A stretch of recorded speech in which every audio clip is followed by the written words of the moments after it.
Olá, veja os destaques de hoje do Assembleia em Foco, segunda edição. Os assuntos debatidos na sessão plenária desta terça-feira. Deputados participam de comemoração de aniversário de Bacabal.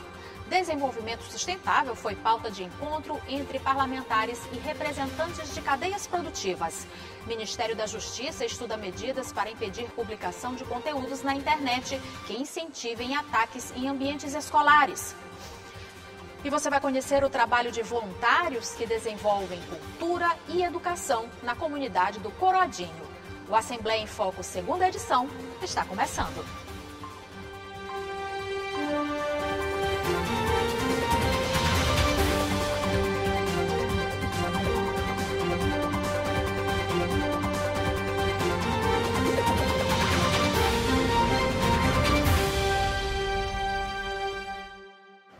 Na primeira sessão plenária da semana, os deputados voltaram a falar sobre a situação dos municípios afetados pelas chuvas. E a morte de uma criança indígena também foi assunto entre os parlamentares.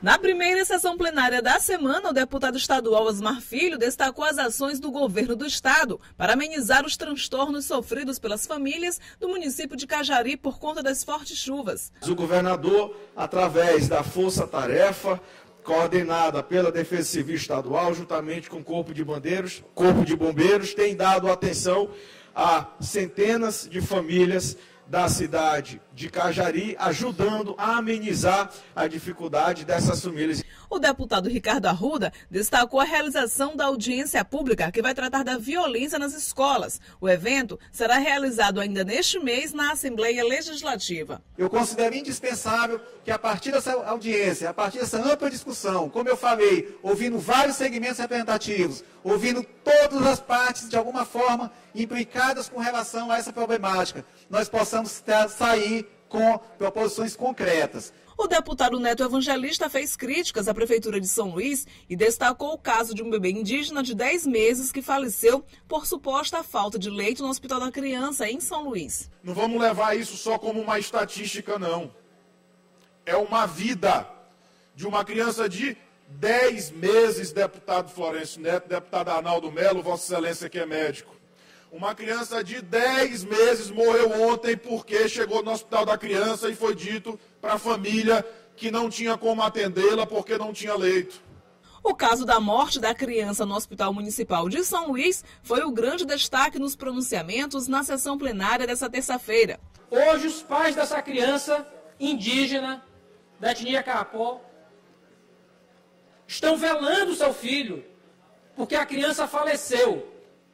A criança efetivamente faleceu e a responsabilidade, ainda que não seja material, ela é política do prefeito da cidade de São Luís. Não é só uma criança que está morrendo no Hospital da Criança. Não foi só essa da reportagem da Mirante. Todos os dias tem crianças morrendo no Hospital da Criança por falta de medicamento, por falta de oxigênio. Mas solicitar ao prefeito Eduardo Braz, ao secretário Dr. Joel, as informações do que realmente aconteceu. Porque os relatos, a denúncia chegou ao nosso conhecimento, é que a criança veio a óbito por falta de atendimento, pela negação do atendimento. O deputado Fernando Braide rebateu as críticas à gestão municipal de São Luís. Então eu peço que tenham mais atenção e verdade nas coisas, porque reclamar é fácil, difícil é ajudar. Então que fica aqui meu alerta e meu aviso para todos aqui presentes, para a galeria e para a imprensa, muito obrigado. Na ordem do dia, os deputados discorreram sobre o projeto de lei de autoria do deputado Dr. Iglesio, que determina a exclusão de alimentos ultraprocessados e açucarados em escolas públicas do Estado. O PL teve veto parcial do Poder Executivo, que foi aprovado em maioria no plenário. Não adianta eu colocar em casa uma alimentação saudável e na hora o meu filho conviver com um coleguinha que está tomando um Guaraná Jesus com um pacote de salgadinho e a própria convivência, a dependência social levam-no a estabelecer um padrão de consumo daquele tipo de coisa. Então nós estamos falando aqui muito mais, nós estamos falando de diretrizes. No grande expediente, o deputado Júlio Mendonça falou sobre os conflitos de terra no Maranhão. É importante registrar que ainda em disputa, mais de 1 milhão de hectares de terra no Maranhão, ainda em disputa, com mais, segundo a CPT, em 2021, com mais de 200 conflitos, com ainda vários homicídios. Então, nós precisamos ter esse olhar atento. Pelo tempo dos blocos, o deputado Florencio Neto destacou o aniversário do município de Bacabal e também as ações realizadas por ele enquanto parlamentar na cidade. Na minha cidade, eu tenho ao longo desses 70 dias estado junto com os desabrigados. Nós temos ali na minha cidade, deputado Júlio, cerca de 2.000 famílias desabrigadas ou desalojadas. Eu, graças a Deus, com a parceria do governador Carlos Brandão, pude, em comemoração também ao aniversário de Bacabal, estar no último domingo, lá no bairro Novo Bacabal, que é um dos bairros mais populosos da minha cidade, entregando ali 7 toneladas de alimento, graças à ajuda e à colaboração do governador Carlos Brandão para que aquilo ali fosse possível. E agora nós vamos saber como vai ser a agenda do parlamento amanhã. Ronald II tem as informações. Boa noite, Ronald. Oi, Eli Coelho, muito boa noite a você e a todos os telespectadores que acompanham aqui o Assembleia em Foco, segunda edição. Olha, as expectativas ficam voltadas para a agenda logo pela manhã, a partir das 9h30, previsão de início da sessão plenária, segunda sessão plenária da semana aqui no Parlamento Maranhense. Ficam as expectativas para os temas que serão tratados na tribuna da casa, assim como também para o momento da ordem do dia, aquele momento em que os parlamentares apreciam, aprovando ou não as matérias que estão em pauta. Por que eu estou falando da ordem do dia? A expectativa é que essa ordem do dia seja recheada em razão dos trabalhos da CCJ, a Comissão de Constituição, Justiça e Cidadania, que se reuniu essa semana, deliberou sobre várias matérias, entre projetos de autoria de deputados e medidas provisórias de autoria do governo do Estado do Maranhão. A novidade também fica em razão de uma mudança na agenda de atividades do Parlamento Maranhense. Estava previsto para acontecer hoje uma audiência pública que iria discutir medidas voltadas para a segurança nos ambientes escolares. Essa audiência pública foi transferida para a próxima semana, na quinta-feira, dia 27 de abril, portanto, a partir das 2h da tarde, vai acontecer a audiência pública proposta pela Comissão de Educação do Parlamento Maranhense, que é presidida pelo deputado Ricardo Arruda. Aí sim, nesse momento, autoridades que representam o governo do Estado do Maranhão, os parlamentares, instituições de ensino, estudantes, pais e responsáveis, estão todos convidados para a participação desse momento de discussão a respeito de um tema tão importante que a gente tem visto aí pautado em todo o país, que é a questão da segurança nos ambientes escolares. Portanto, esses são os principais detalhes sobre as expectativas para a agenda aqui no Parlamento Maranhense. Eli Coelho, eu volto com você. Obrigada, Ronald, pelas informações. E parlamentares se reuniram com representantes da classe empresarial para falar sobre desenvolvimento sustentável e incentivo ao empreendedorismo no Estado. Os deputados estaduais se reuniram com a direção do SEBRAE e de entidades representativas da classe empresarial do Estado em um café da manhã para dialogar sobre o desenvolvimento sustentável do Maranhão e incentivo ao microempreendedorismo. A presidente da Casa, a deputada Iracema Vale, deu as boas-vindas aos empresários. Com muita disposição de promover esse debate, de promover essa discussão no Estado. Nós temos um momento único com um governador que é empreendedor, que está interessado em alavancar, em desenvolver a economia do Estado. Não é à toa que ele foi à China, né, para trazer investimentos para o Maranhão. E aqui, graças a Deus, a Casa conta com 42 deputados, também cada um nas suas bases, tentando fazer o Maranhão avançar, o Maranhão melhorar. E essa discussão que nós estamos fazendo aqui nesse momento. O encontro foi idealizado pelo SEBRAE, que tem promovido o evento Café da Manhã com parlamentares. O objetivo é estreitar relações com o Poder Legislativo e buscar parcerias para ações que promovam o desenvolvimento econômico e sustentável do Estado. Hoje achamos por bem reunirmos a bancada toda aqui do Estado para tratarmos sobre o desenvolvimento do Maranhão. A gente fala-se muito que o Maranhão é um Estado rico, e a gente sabe que é muito rico mesmo, e precisa a gente sair dessa deficiência que o Estado tem, e depende de quem? De nós todos juntos, empresários, a iniciativa pública e privada, como a gente sempre fala. O presidente da Comissão Parlamentar de Assuntos Econômicos da ALEMA, deputado Francisco Najib,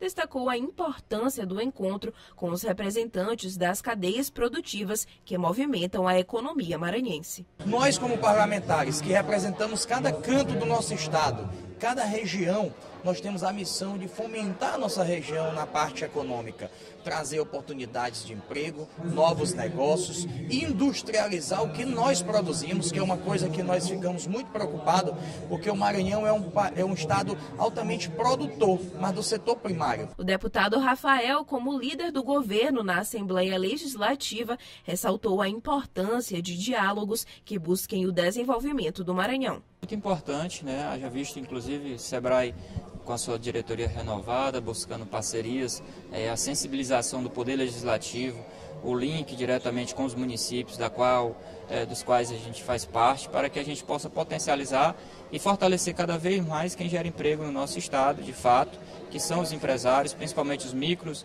e pequenos empresários, para que a gente possa fortalecer e preparar os empresários cada vez mais. E você vai ver no próximo bloco, deputados prestigiam o aniversário da cidade de Bacabal.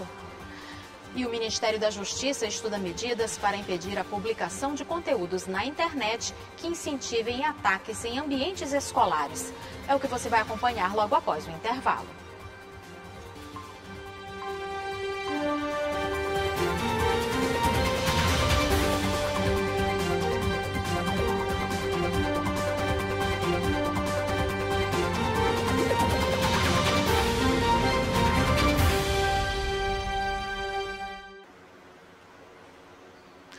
Deputados estaduais participaram das comemorações pelo aniversário da cidade de Bacabal. Durante as comemorações, os parlamentares foram recepcionados por representantes de uma associação voltada para os direitos de pessoas com transtorno do espectro do autismo e falaram sobre as leis criadas em benefício dessas pessoas. A comemoração do aniversário de fundação da cidade de Bacabal teve bolo e contou com a participação de moradores e autoridades. A presidente da Assembleia Legislativa do Maranhão, deputada Iracema Vale, esteve na cidade ao lado de deputados como Roberto Costa e Davi Brandão. Nós reconhecemos e sabemos o trabalho, a capacidade, a luta que vem travando o nosso prefeito, o excelente trabalho. Não é à toa que ele tem mais de 70% de aprovação popular. Isso é fruto do trabalho, o reconhecimento que o povo dá. Quero trazer a mensagem do nosso governador Carlos Brandão, que estava para a China, hoje é que está no Brasil, ainda vindo para o Maranhão, mas me ligou, pediu que a gente viesse, trouxesse essa mensagem, viu, meu prefeito? Mensagem de gratidão ao povo de Bacabal, mas também uma mensagem de um governador compromissado, comprometido com Bacabal, principalmente com aquele povo que mais precisa. Conte conosco. Nós temos hoje feito grandes parcerias no governo do estado, com a pessoa do governador Carlos Brandão, que tem sido um parceiro nosso. Lá na Assembleia Legislativa, hoje nós temos a presença, e eu agradeço a nossa Iracema Vale, nossa grande líder lá, que dá a sua parcela de contribuição para todo o estado do Maranhão, e para Bacabal também não é diferente. O nosso deputado Roberto Costa, que é um parceiro irmão da cidade de Bacabal, que tem feito um trabalho de excelência há muito tempo na cidade de Bacabal. O deputado Florencio Neto, um jovem promissor também que se destaca na cidade de Bacabal. E nós, quanto deputado novo, filho desse grande líder prefeito Edmar Brandão, estamos com o nosso mandato à disposição do povo, fazendo o que podemos fazer pela população. Durante a comemoração, os parlamentares foram recepcionados pela AMAR, a Associação de Mães Autistas. A recepção foi um gesto de agradecimento pela Lei número 11.911, de autoria do deputado Roberto Costa, que garante aos pais e responsáveis de crianças autistas o direito de prioridade em filas de repartições públicas. Dar continuidade. Bacabal vive um novo momento, vive um novo tempo, onde o orgulho de ser bacabalense, ele foi reconstruído e hoje você sente nos olhos da pessoa, os olhos de alegria, de satisfação de termos uma gestão que respeita a nossa população e que leva todas as ações da prefeitura para priorizar aqueles que mais precisam. E hoje a minha palavra se torna em gratidão. Gratidão a Deus por esta grande junção, por esta grande parceria em prol de uma cidade cada vez melhor. Feliz aniversário, Bacabal, que estes 103 anos nós comemoramos com muitas obras sendo entregue para o povo de Bacabal.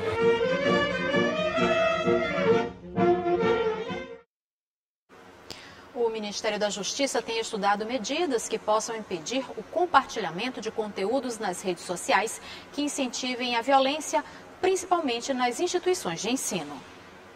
As redes sociais têm sua parcela de responsabilidade, se não nos ataques e ameaças às escolas, no pânico causado. Na internet, os posts são diversos e alertam para o perigo do medo generalizado, que pode, inclusive, fortalecer grupos radicais e potenciais agressores. O desafio é dar um freio nesse tipo de postagem. As redes sociais possuem um fator que define que tipo de conteúdo chega ao usuário, os algoritmos. Eles definem que conteúdo você quer consumir baseado nos seus likes e compartilhamentos. Infelizmente, esse tipo de conteúdo se alastra rapidamente, pois são muitas as visualizações.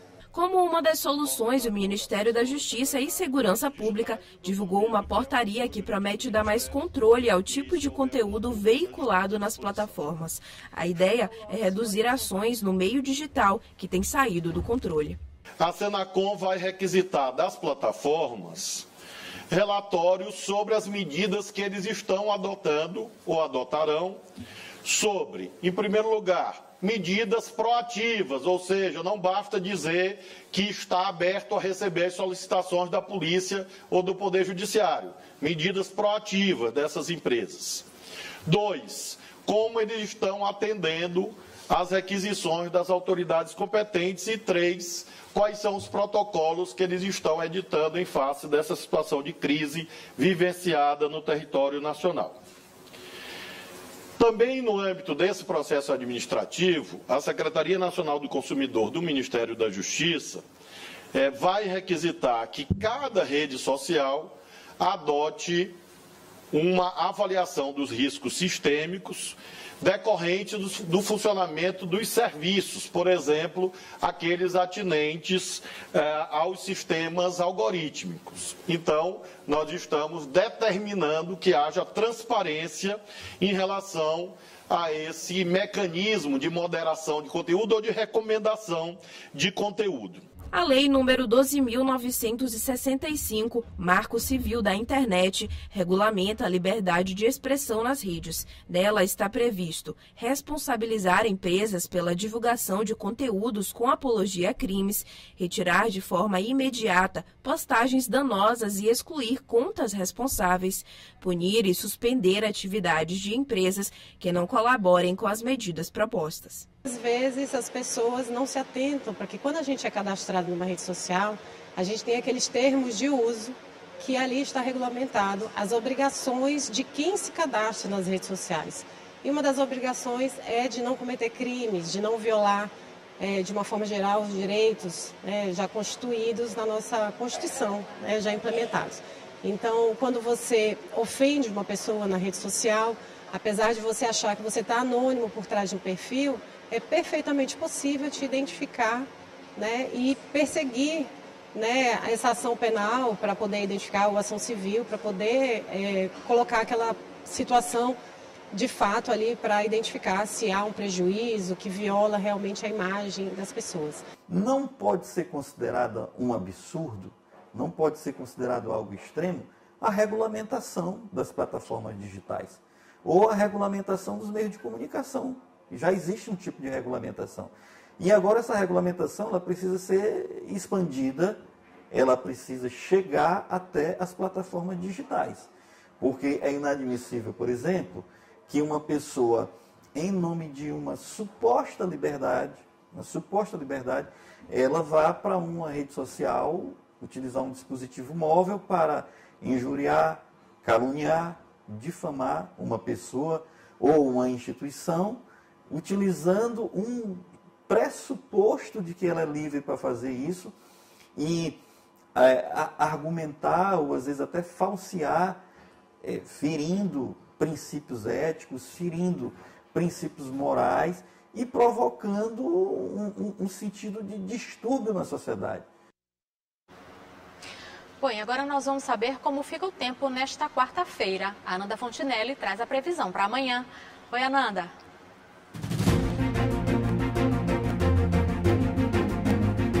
Boa noite, Eli. Boa noite a você que nos assiste. Vamos ver como fica a previsão do tempo para amanhã, quarta-feira. A previsão aqui na capital é de tempo nublado durante o dia, com possibilidade de chuvas isoladas. Os termômetros variam entre 24 e 30 graus e a previsão é de 8 milímetros de chuva para amanhã. Em Cândido Mendes, a previsão é de sol com algumas nuvens e o tempo fica nublado com previsão de chuva no restante do dia, com a mínima de 24 e a máxima de 29. Já na cidade de Cururupu, o sol aparece entre nuvens e o tempo fica nublado na parte da tarde, com possibilidade de chuvas no município. Os termômetros variam entre 24 e 30 graus. É com você, Eli, a gente volta amanhã. Até lá!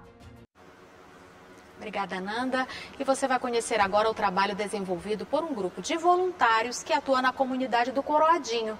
As atividades envolvem cultura, esporte e educação e têm o objetivo de melhorar principalmente a vida de crianças e adolescentes da região. A busca para resolver com sensibilidade os problemas que a comunidade enfrenta no dia a dia veio do exemplo que a mãe de Alexandro deixou. Um legado que leva esperança à vida das famílias mais carentes do bairro do Coroadinho. A Dica, ela sempre teve uma voz muito ativa dentro da comunidade, né? Ela sempre teve uma participação bem ativa nos movimentos sociais. Ela era educadora popular, agente de saúde, locutora de rádio comunitária. E o Instituto ele nasce justamente com a ideia da gente, de alguma forma, intervir nessa realidade, né? Porque eu acredito muito que o pouco que a gente faz tem um impacto muito grande. Alexandro tem orgulho de apresentar o Instituto Dica Ferreira, um espaço criativo firmado em 3 eixos: educação, cultura e esporte. Esse espaço aqui ele se torna um espaço no qual a gente consegue oportunizar sonhos, né? E aí nós temos o pré-vestibular, né? Nós temos o Capacitar e Comunidade, nós temos também oficinas que nós direcionamos aqui para a comunidade através desse eixo educacional, né? Então, a educação, a gente acredita muito, né, que é uma ferramenta de transformação de vidas. Com teor colaborativo, a organização é formalizada e conta com o apoio e parceria de amigos e moradores da região e bairros vizinhos. Todos os projetos são resultados da observação da comunidade. Recentemente, além do Cine Favela, que leva obras audiovisuais para as ruas, o Instituto se prepara para colocar no ar o podcast Vozes da Rua. Nós temos aí também o nosso podcast, que tá vindo com tudo aí, chama-se Vozes da Rua, que é justamente da gente dar vez e voz para a comunidade, né? Falar das mazelas sociais, falar do lado bom de se viver dentro do Coroadinho, porque eu acho que é muito isso também, da gente falar da realidade, também mostrar o potencial que nós temos. A Aline, voluntária do Instituto, lembra com emoção a importância de fazer parte de projetos de defesa e luta por direitos comunitários. Ficar em casa esperando cair do céu não ia cair. Então o que a gente tinha era ir para a rua ajudar quem estava precisando. Então, para mim é muito gratificante ser voluntária por conta disso, mas não só por conta disso, porque vai para além disso.